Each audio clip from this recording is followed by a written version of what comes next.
Hello, everyone. Welcome to the O'Brien Fellowship Q&A. Thanks for joining us. I think we're all a little bit bleary here after that long election night and day, but here we are. So let's get some business done. We're coming to you from the O'Brien Newsroom on the Marquette University campus in downtown Milwaukee. And I'm Dave Umhafer, director of the fellowship and a longtime Wisconsin journalist who did the O'Brien program as a fellow in 2015. Helping me today are Xiang Fu and Vanessa Rivera, our program assistants. Vanessa, can you walk through the plan and how people can participate today? Yeah, so we'll just briefly walk through the basics of the fellowship and then we'll also take your questions live. And if we don't get to your question, we will contact you later. So in Teams, if you are not familiar with Teams, there is a raise hand function in the toolbar, which is typically at the top and maybe at the bottom of your screen. If you click reactions, you'll see a hand there. You can click that and then I'll call on you if you have any questions. If you prefer not to do that, feel free to drop a question in the chat. And if none of that's working, just wave at us or unmute and we'll make sure to answer your question. Thank you. Just a bit about who we are and how we operate. We have an idealistic mission and frankly, enormous resources thanks to Peter and Pat Frechette and their family who donated $13 million to create a fellowship for in-depth reporting and training students. Their gifts honored Marquette alums Perry and Alicia O'Brien. So bottom line is each spring we select 3 to 4 journalists who propose rigorous projects, explanatory, investigative, and we work with a lot of those applicants beforehand on honing their pitches so that they have the best chance at success. We want projects that not only reveal and explain entrenched problems, but try to uncover potential solutions and best practices. So we look for stories that really need the extra time and resources that we can provide. We like stories that take a national approach for sure, even if they're told mainly through one US state or city or region. But we are definitely ambitious and thinking big. O'Brien is really uniquely student-centered. We actively seek out journalists who have the temperament and the skills and are excited for working with students. It's a huge part of the fellowship. Well, let me turn back to a few slides here really briefly before we get into the Q&A, just so I can go over the basics of the fellowship. So it's 9 months. Every year starts in mid-August and ends in mid-May, and it's full funding. Our stipend is going up next year to $75,000. That's for 9 months. Fellows also have access to up to $9,000 for reporting, travel, research, equipment, extra staff, et cetera. And there are also allowances for housing costs and moving.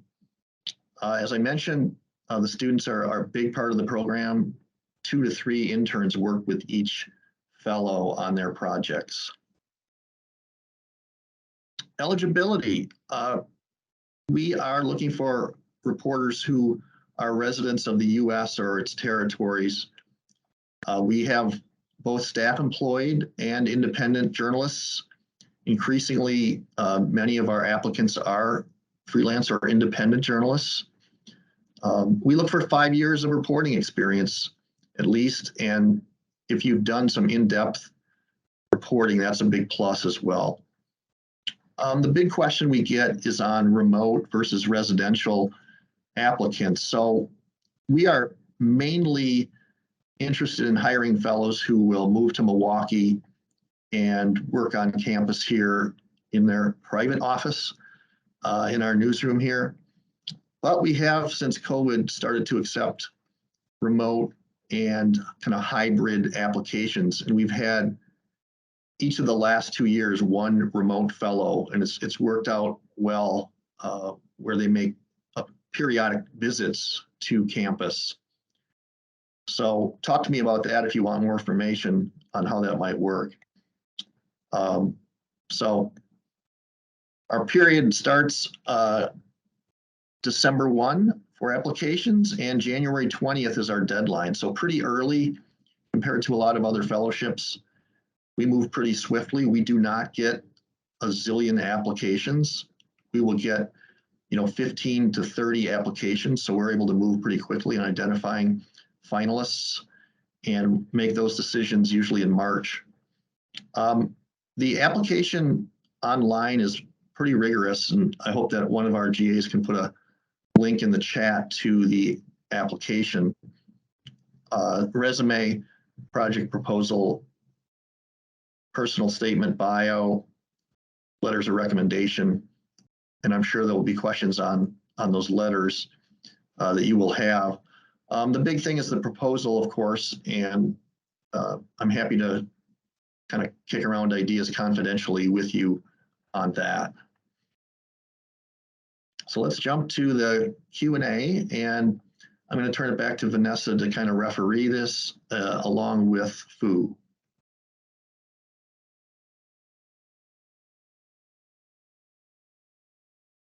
Yeah, if anyone has any questions right off the bat.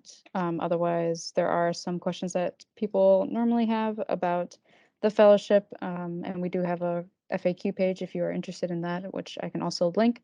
One big thing, I guess, is kind of, the project proposal and making that come to life as you apply and try to become part of the fellowship. So, if, Dave, you want to talk about what makes a good project and what kind of helps shape that.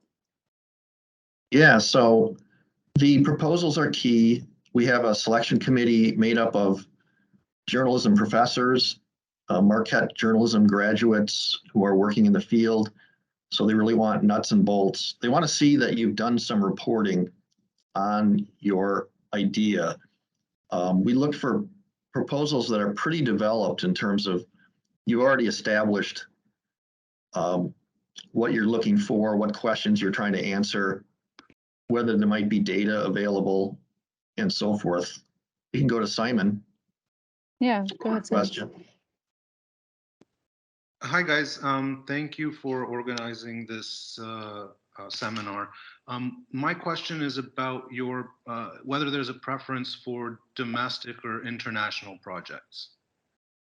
Yes, we have discontinued the international applications for a variety of reasons. So we are looking now only for domestic applications, or as I said, U.S. territories. So that's kind of the niche that we have decided to fill.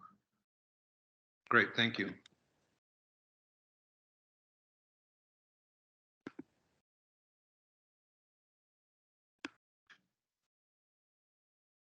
Evelyn asked in the chat saying, will we be considering international students for future fellowships, for example, in regions with less opportunities, such as Africa? So our student interns are selected from Marquette's journalism school. We have not gone outside of Marquette to select students for the program. There may come a day when we do that, but right now you would have to be enrolled at Marquette either as an undergraduate or a graduate student in our communications college. We have at times considered other students at Marquette from other colleges like political science, et cetera. But right now we are looking at pairing only Marquette students with our fellows. Go ahead, Zach, you have your hand raised. Hi, everybody. Thanks for organizing this. I just had a question about the solutions and best practices aspect of the proposal. How would you define solutions, and can you give some examples?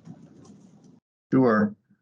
So yeah, that word promises an awful lot, and we don't want to lead people into believing that they have to solve the issue, in advance to get the fellowship. But we put a lot of emphasis on not only what's wrong, but is there a city, a country, and we've traveled internationally. Is there somebody who's implemented something that could be looked at as a best practice, something innovative, So we don't look at that as an add-on that you might do at the end of the series. It would be something we would hope you would incorporate, because we really want to give people, you know, some ideas, intelligent ideas about who's looking at this. What might we attack this problem? So, you know, we had our first fellow did stories on the mental health system, and she ended up taking 2 trips to Belgium because they have a completely different way of dealing with people with mental illness and severe mental illness in that country. So we haven't been shy about that. Domestically, I'd say, you know, if you're looking at a project on housing, a fellow might visit 2 or 3 cities. You know, who's trying a new program to provide more affordable housing? How is it working? Students will often accompany fellows on 1 reporting trip or 2, and it's a good chance for students to contribute to that sort of solutions outlook. We don't want an entire series really that's just kind of solutions, but a real healthy mix of identifying the problem and looking at best practices. Does that help at all? Yeah, that's super helpful. Thank you. So I don't see any other questions at the moment, but another big question is what the application process does look like. So Dave, could you outline that? Sure. So within several weeks of the January 20th deadline, we began to identify potential finalists through an initial round of interviews after consulting with the journalism department here. And, you know, those are informal, but very enlightening. And we then moved to a finalist process with our selection committee, and that's more formal. But as I mentioned, before you get to the stage of applying, a lot of fellows who've been successful have, you know, had sessions with me to discuss, you know, what does the selection committee look for, and kind of kick around your proposal to see, you know, what needs to be shored up. And that's proven to be really beneficial. We certainly have had fellows who did not do that and were selected, so it's definitely not mandatory. But as a longtime journalist, you know, that's the fun part for me is talking stories and kind of giving people the best shot at winning the fellowship. So happy to talk. Emailing me is the best way, and maybe Vanessa can drop that in the chat. Yeah, in the meantime, the fellowship is unique in the fact that it does work with students, and I'm sure there might be some questions about that. Can you maybe talk to that a little bit? Yeah, the fellows work very closely with the students. It's an internship, not a class, and I'm heavily involved in kind of guiding the students. But the fellows are like a bureau chief, where you're giving assignments to your students after consulting with me. You know, they start out kind of having to prove themselves, like, let's do some research tasks. Let's do background reading to get up to speed on the story. And then as things go, these students can earn their way to, you know, doing interviews and maybe doing a sidebar, traveling with the fellow on occasion, getting out in the field. So there's a lot of real reporting opportunities. We want this to be real for the students, not just a research associate position. And from the standpoint of the fellows, like, this can really amplify the amount of research that you can do. Often fellows will take the chance to get data or information from all 50 states, and students can, you know, make those phone calls, make those open records requests. So something that you wouldn't have had a chance to even consider doing is possible. I'll mention one example. Gary Harkeye, a fellow from the Virginian Pilot, did a story. He wanted to find out how many people were dying in US jails people with severe mental illness, inmates. And his team spent a year, he had 3 students, and they just scoured the earth and built the first ever database of people who had died under these circumstances. It was incredibly groundbreaking and ambitious, and he couldn't have done it by himself. So the students can really, really kind of boost the power of your reporting. I think there was a hand up. Yeah, Simon, go ahead. Hi, yeah, I just got another question in the course of listening to you guys. So I mostly contribute to NewsHour on PBS. I'm a freelancer, and the length of the reports that I do are usually 7 to 10 minutes long, never longer than 10 minutes. And so I was wondering if you would consider a project that would potentially, I mean, 10 minutes is a lot of time on TV, but it's still not long format. So I was wondering if you would consider, you know, a series of 2 or 3 reports on a subject. That's a great question. Yes, we would. The projects take all different forms. You know, traditional print, we've been pretty heavy on, but we had a documentary film. We've had podcast episodes. And, you know, the impact of being on PBS is, you know, pretty strong. So, you know, we would take that into account. People generally do more than one piece, unless it's like an hour-long documentary or something. But we would definitely be open to that, Simon, and discussing how that might work and what the students' roles could be. So yeah, I would definitely not rule that out. Great. And one other question, in terms of the reference letters, are you looking for people who we've worked for, or like I've applied to different fellowships where, for example, I had like the former president of Estonia write one for me because he was aware of my work? A mix is fine. We definitely want somebody who has supervised your work. That's probably the gold standard. In addition, you know, any references that would get at your ability to work with people and young people would be awesome. And really, I think the crux of it, we get a lot of independent journalists, and the big question there is, should they get letters from potential publishers of their work?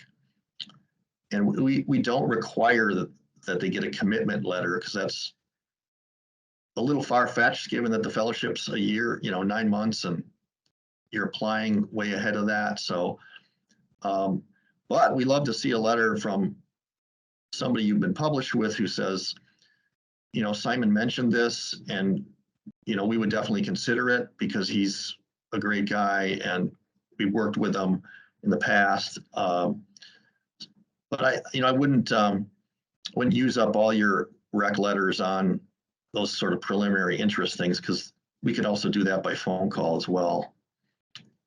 Does that help at all? It really does, because I hadn't thought about the aspect of, you know, that you're looking at how do you work with other people, particularly young people. So, you know, had you not answered, I probably wouldn't have considered asking for a reference letter for some of the journalism training programs that I've worked for, but, you know, now I would. So that's Yeah. great. Yeah, so a frequent question is this full time? And the answer is yes. Like, this is a big commitment because you're working with the students week in and week out. The ambitious level of the research usually commits you to just needing the whole 9 months, if not more, frankly. But we also recognize that freelancers can't necessarily shut off all their clients, you know, their partners while they're on the fellowship. So we've definitely had fellows who've kept a hand in on some other projects, but we expect this to be their first job, and for them to be totally accessible to us and the students, and you know, not have any. We don't want to be fighting for your time. So it would definitely have to be a full-time commitment. But we have We have in the past also worked out a few arrangements where we'll give you half a stipend and we'll get 50% of your time while you're editing stories for publication X or something like that. So I would apply and try to negotiate rather than thinking, oh, this is never going to work.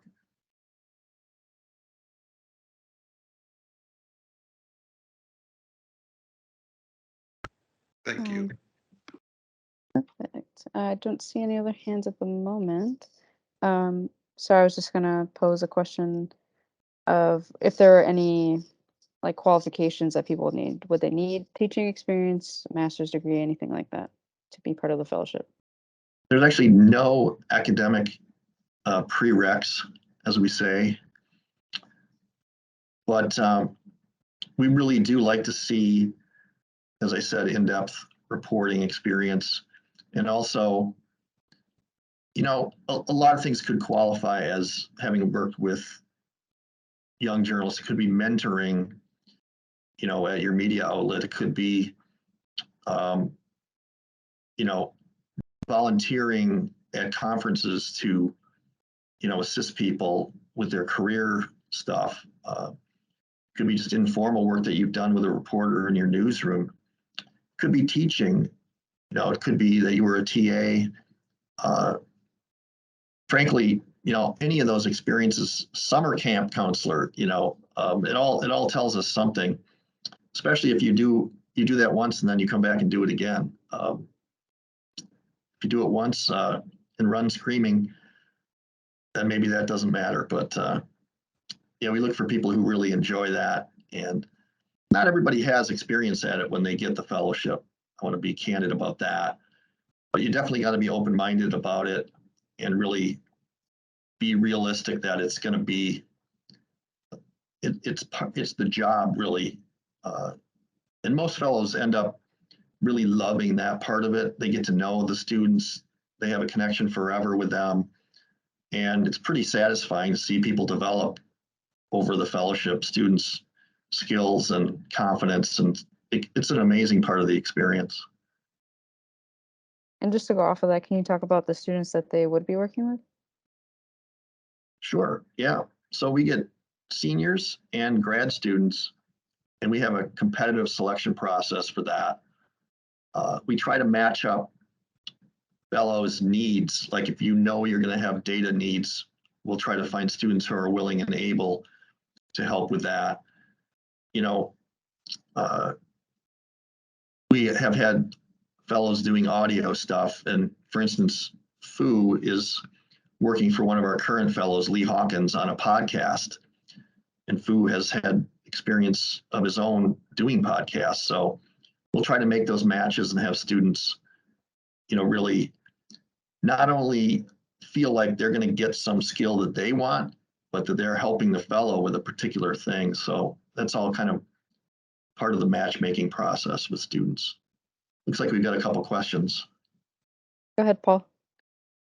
Yeah, thanks. I just wanted to check in. So much of what I do currently is very state specific to Texas. I'm just wondering, I'm sure you've had folks in the past who have a similar issue where they're so focused on their own region and issues have national implications. I was just wondering if were there projects you could refer us to in the past that have kind of you've seen them develop those kinds of skills into that national implication kind of focus for their stories, or can you talk about that? First, a question for you, Paul. Are you working for a media outlet or are you independent? I work for Texas Public Radio. Okay, good. Yeah, so typically in those cases, if somebody wants to focus on a locality or a region, I will encourage them before they apply to sort of test out with their editors, would you be interested in nationalizing this project somehow? It's not disqualifying if you don't, but our committee has definitely looked at a purely local story as maybe one that wouldn't be ideal, partly because if you're going to need to be back in Texas the whole fellowship, it may not work out. But having said that, there's been many instances. I mean, the one I mentioned, Gary Harkeye, his mental health project, it was a Virginia project. That's where his experience was on the issue.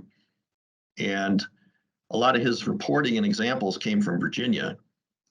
But then there were research aspects like that database that I mentioned that went beyond that and really made a bigger splash. And we've had a lot of publishers who at local papers who are just excited to kind of do something super ambitious, and that they're willing to, you know, regionalize a story or nationalize a story to some extent. Trying to think of other examples here. So this is a pretty common scenario where a reporter will have done a bunch of stories locally on something, and then they want to kind of go bigger on it. And that's a very common thing that we see. And the examples they use could include their home state, but you know, many times fellows will end up using Wisconsin as a state because they're here, and other travel to other areas. So I think as long as you're willing and your editors are willing to, you know, go along with kind of a more ambitious approach, it can be just fine. Does that make sense, Paul? Or do you have any other follow-ups on that?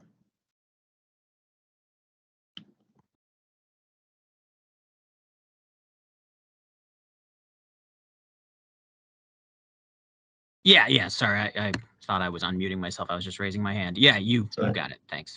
Okay, good. And I Zach? see that Zach, has a hand raised. Hi. Can you talk about the podcast that Fu is working on? I'm a public radio and podcast person as well, and I'm just kind of curious about you know, what that project is. Yeah. We can't reveal too much, but fellow Lee Hawkins, who came from the Wall Street Journal and is now at American Public Media, is doing a series of podcasts built around his multi-generational research on racism, tracing the history of his family from slavery through Jim Crow in the present. And he's got a book coming out on this, and the podcast will run before the book, and will tackle various chapters in the book, both from a personal standpoint, but also kind of plugged into the national story. Fu, did I get all that right, or is there anything you want to add? Oh, that's absolutely correct. What a great employee he is. He doesn't always say that to me, though. Zach, does that answer your question? That does. Thank you. Okay. Other questions out there?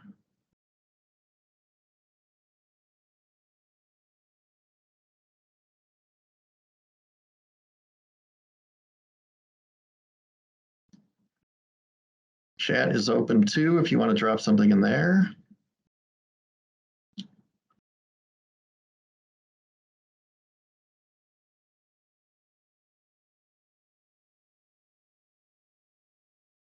So a lot of our projects are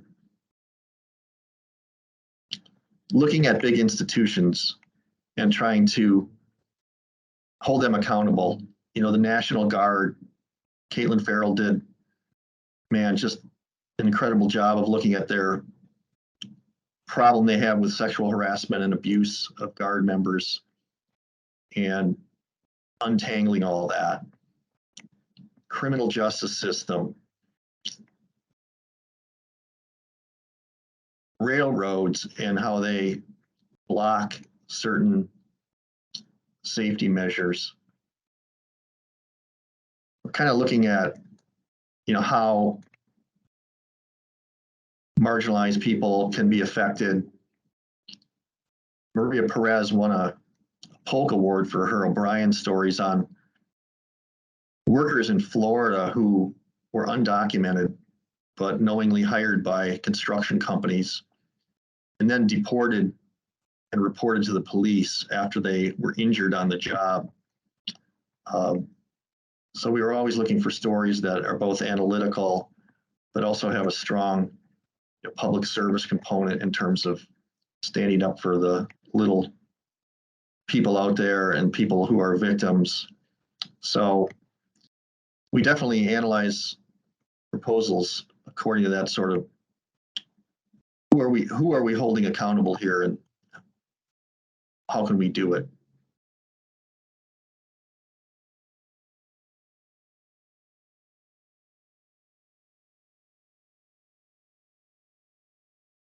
Every year we have a fellow from the Journal Sentinel in Milwaukee, which is a great newspaper, and they co-founded the fellowship, provide a lot of resources, especially to freelance fellows. They've helped out with data, with video, photography, co-publishing stories. They are now part of the Gannett USA Today system, so that gives them a broader reach, and many of our stories run there as well. Never a bad idea to think about the Wisconsin angle to your project. Our selection committee has a number of people with Wisconsin connections, which is natural given that they went to Marquette or work at Journal Sentinel. So it certainly wouldn't have to be the centerpiece of your project, but it's great to think about whether Wisconsin could be one of your angles.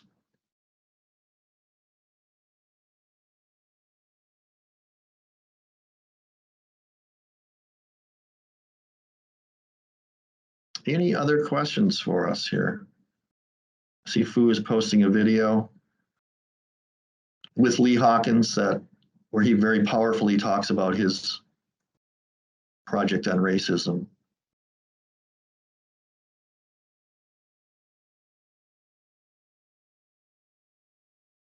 We have a lot of education projects. It seems to be a good fit for O'Brien, explanatory, kind of data-oriented stories. So if you're an education reporter or you know one, think about spreading the word because we have had great success with education stories. If you want to get in touch with me, maybe you could put up that last slide with my email on it. If you'd rather kick around something with me confidentially rather than ask here, I totally get that and would be happy to chat anytime. This is our heavy recruiting season, so we'd love to hear from you and happy to get into the guts of your idea. I do that a lot with people kind of calling me and asking, would you be interested in this? Does this seem like a good fit? So, or if you just want to introduce yourself, I had a candidate I met at NAHJ who was in Milwaukee on a reporting trip, and we had coffee just to get to know each other. So it never hurts to make contact and just get introduced. So let us know if you have any other questions. I think looks like we are out of questions. So good luck out there. And we hope to talk to you soon. Take care.